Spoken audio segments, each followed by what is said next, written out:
ya account ya jina lako ina shilingi ngapi? Unajua wakati mwingine tunaweza ukajisahau,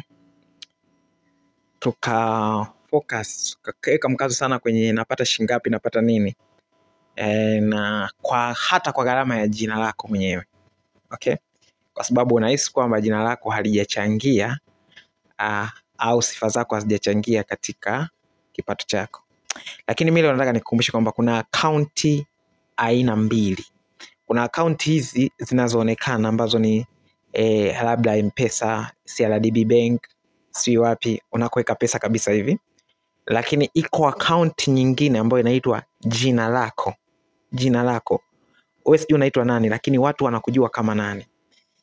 Kuna mtu alifanya kazi na hakujali jina lake, alipata pesa. Lakini namuwazia kwamba angekuepo leo, kama wewe kuna kazi yote ungempa, kuna mchongo, kuna dili yote ungempatia, Yuda Iscariot. Okay?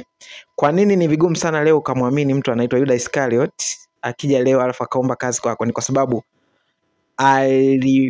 alichafua jina lake. Akaunti ya jina lake inasoma negative. Sasa Yuda hakujali jina lake, alichokuwa amejali siku ile, alijali pesa anazozipata kwa leo, hata kwa gharama ya kuchafua jina lake. Lakini asijue kwamba kuna kesho alafu kuna kesho kutwa. Mimi nakupa changamoto kwamba katika kazi zako unazofanya, katika unavyohusiana na watu, je, unajua kwamba kuna akaunti mbili ambazo zinaendelea? Ziko akaunti hizi zinazoonekana, alafu iko akaunti isiyoonekana ambayo ni akaunti ya jina lako. Ni kweli umeamua kuacha kazi, ni kweli umeamua kila mtu aendelee na mambo yake, lakini umebakisha shilingi ngapi kwenye akaunti inayoitwa jina lako? Je, umebakisha kama mtu mwaminifu, kama mtu mwenye msimamo, kama mtu ambaye anastahili, au umebakisha kama mtu wa hovyo, asiyeeleweka, tapeli na nini? Vitu hivyo ukiviacha, hata kama nasema nafanya kazi labda kazi yangu mimi ni jambazi, hadi hao majambazi wenzio basi lazima wakuamini. Okay? Kwa hiyo vyovyote vile hautakwepa account ya jina lako.